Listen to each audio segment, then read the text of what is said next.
Okay, I'm going to try to do this fast because I only have about 20 to 30 seconds. The prologue is in first person because it's an introduction to the narrator.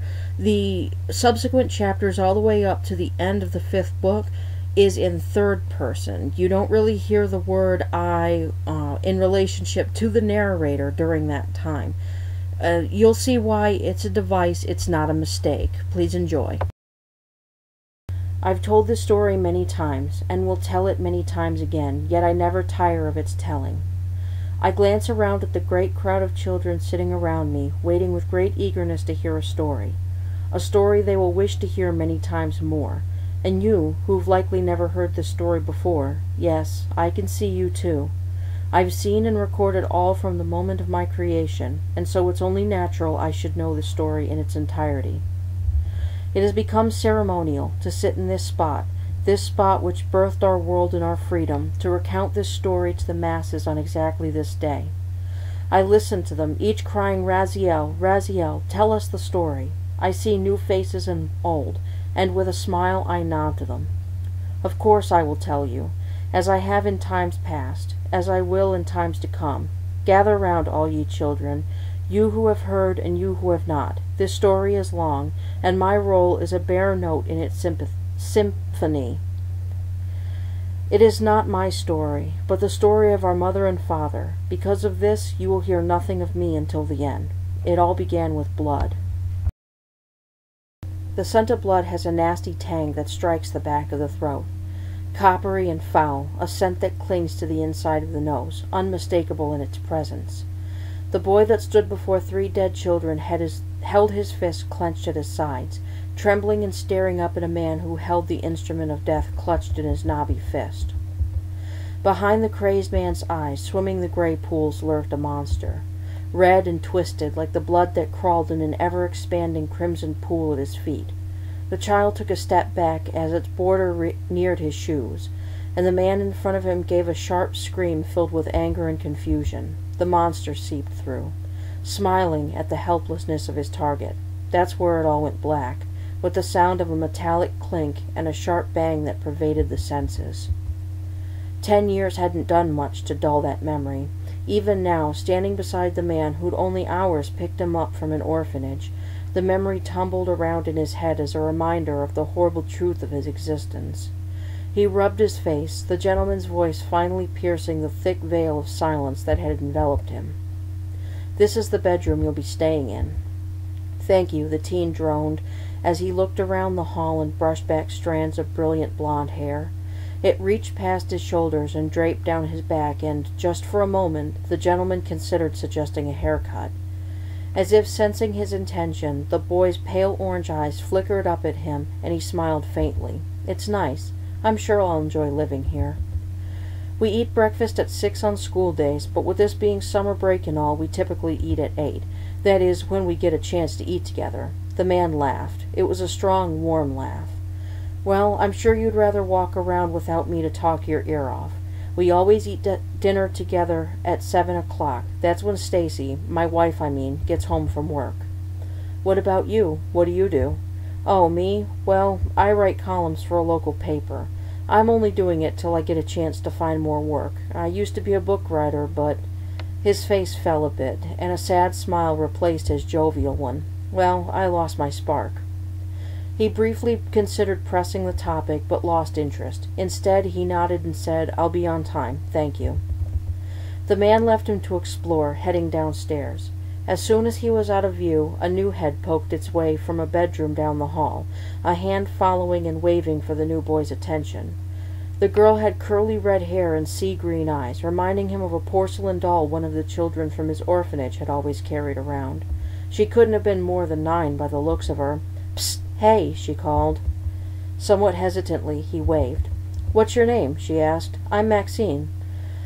"Matthew. That's the name they gave me, anyway. I really don't care what I'm called." "Huh." She looked him over. "Sounds fine to me. Don't you like it?" "I don't like names." "That's odd. If we didn't have names, how would we know what to call each other?" "How does a mother cat call her kittens?" he asked. "She doesn't name them, but they come to her anyway. Only hers and none others. Maybe we should all be like cats." Wow, that's kind of profound, you know. I like it. The girl smiled. Still, we ain't like cats. We need names so we know who we're talking to. I suppose it's just one of those things humans do, he said with a gentle sigh. Matt is fine. It's as good as any other name, anyway. You're a little odd, but that's not bad. I'm odd, too. Have you seen Big Sis yet? Is that the exchange student? Yeah, while she's living here, she's like a sister. So, have you? No. He shifted a bit, turning just slightly towards the bedroom. You seem so sad, she said. Don't you like it here? It isn't that exactly. It's more like... He seemed to stumble over his words, his eyes moving from one thing to the next. I don't think I meant to be here, he said finally, walking towards his room. It was nice to meet you. Hi! A boy stood in his path, his wide smile taking up nearly his whole face. He had short black hair and dark brown eyes that held a near-permanent smile deep within them. I'm Mark. Ah. Matt backed up a bit, staring down at him as if confused. Finally he said, Matt. Look. The child held up a hastily made picture, made with various smearings of finger paint. It's you and Daddy.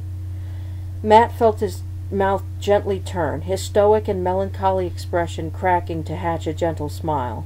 That's cute. It looks just like us, he said. The youth's happiness seemed infectious. I bet you want to be an artist when you grow up. I do, the boy said as his eyes widened in wonder. How do you know? Lucky guess, I suppose, he said. If you keep practicing, I'm sure you'll get there. Thanks, the boy said, rushing back off to his room. You seem to do real good with smaller kids. Maybe 5 years old is your limit, huh? Maxine asked. It's not that. His enthusiasm is remarkable.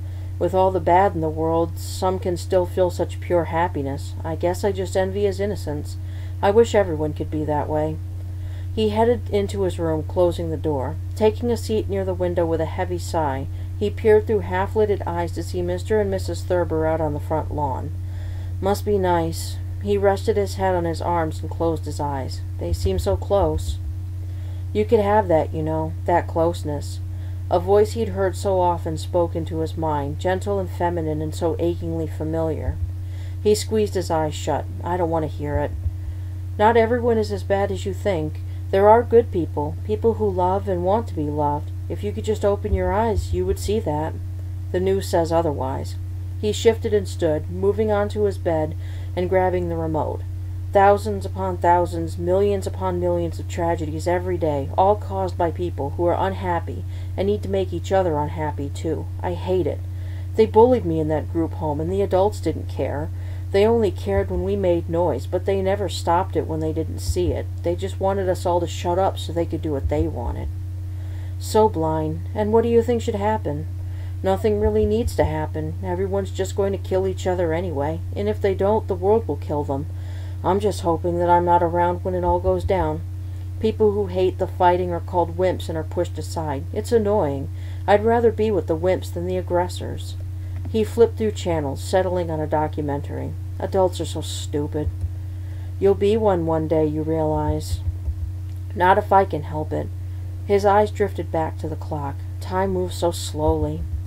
So find something to do. Don't just sit there. Be active. There are people around you to interact with, and you seem to like the children well enough. Maybe you don't relate to the adults, but the children are nice. Why not start there? Get to know them.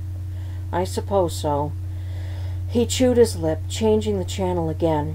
But then again, the only reason I like the other kids is because they aren't as bad as the other people of the world yet. They'll end up there, though. They can't help but turn into monsters, considering the world they live in. This whole world is going down the drain, and it's dragging good people down with it. That's such a negative way of looking at it. Seems like the world has already dragged you down with it. You're just as guilty as everyone else is. Just shut up, he groaned, throwing an arm over his eyes. Stop talking to me. I'm tired. That's a shame. You have so little time on this earth, and you want to waste it sulking and sleeping.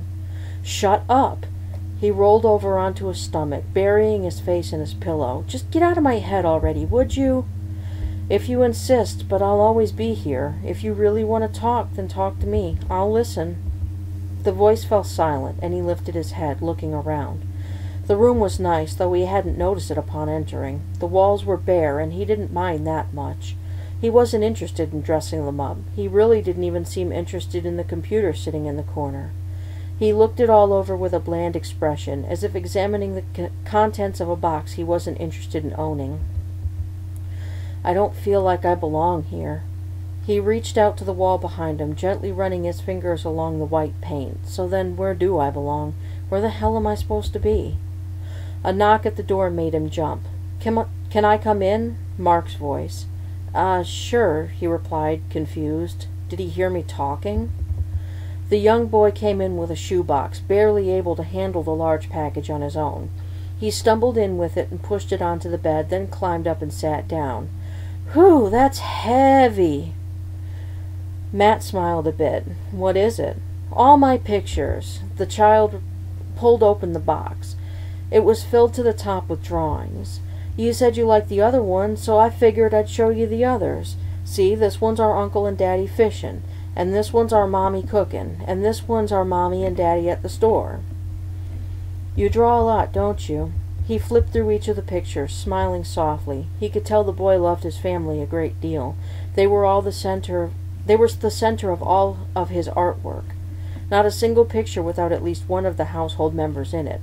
Yeah, I draw one picture a day. Mark smiled.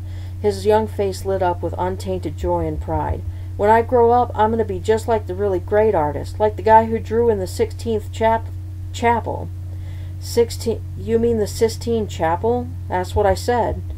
Matt chuckled. Yes, I'm sorry. That's what you said. Do you want to put some of the pictures up? He asked, twiddling his fingers and rocking from side to side. Matt nodded, not wanting to hurt the boy's feelings by denying such an honest, hopeful request. Of course, I'd love to. Yeah. Mark started pawing through the pictures with him, the two sorting out a dozen or more to hang up. They worked together to tack the pictures carefully on the wall, standing back to look at them and puffing out his chest. They look awesome on the wall. Yeah, they do. Matt patted his head softly. So how do you like it here? Huh? Oh, it's good. I go with Mommy to church, and I help Daddy write his paper. We have lots of fun here. It's lots better than the place we were in before. There was a big house with lots of kids in it. Sometimes they'd get adopted and I wouldn't never see 'em again. It really stinks, 'cause I used to have lots of friends. But all of 'em got adopted away, so the only one that was left that I knew was Maxie. So you and Maxine were adopted at the same time. Yeah, he said as he sat on the bed again.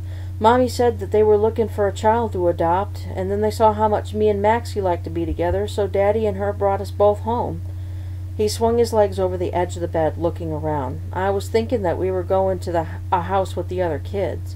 I didn't know we'd be the only ones there, but when we got here, there wasn't nobody else. Were you sad? Not really. I wish my friends were here, too. But even though they ain't, I still have Maxie. She's so much fun. We play horsey. What's horsey? You know. Mark hopped off the bed, getting on his hands and knees and starting to neigh like a horse. Horsey! Oh, so you pretend to be horses. He smiled and looked around at the pictures. You don't draw pictures of horses, do you? Uh-huh. He got up off the floor, shifting around through the papers. Ah, look, it's Cinnamon. Matt took the picture, looking at it and smiling. It was clumsily drawn, but easily recognizable. It's cute. Is this a horse you've had before? Nuh-uh. He shook his head. This is a horse I'm going to have when I get bigger. So you plan to own horses? Nope, just one, and his name's going to be Cinnamon. He's going to be the bestest horse in the whole world. You have a lot of big dreams. I really hope you can get that horse one day. He patted his hair gently. If I can, I'll help you get Cinnamon when you're bigger, okay? Really, for real? Mark bounced, looking at him with wide eyes. Really, for real. Thanks, big brother. He hugged him tight, taking Matt by surprise. We're going to be the bestest brothers ever. I just know it. Matt looked out the window, unsure of what to say. A brief crimson flash caught his attention, bringing with it the scent of blood that once again filled his brain. His heart skipped several beats as he realized that the monster had found him once again. He stared at it as one would stare at a feral dog, desperately hoping it would move on. As the strange and twisted being only he saw crept away into the woods, he let out a short sigh. I'll do my best to be there for you, okay? He finally told him, tearing his eyes from the window. If you need anything, come tell me.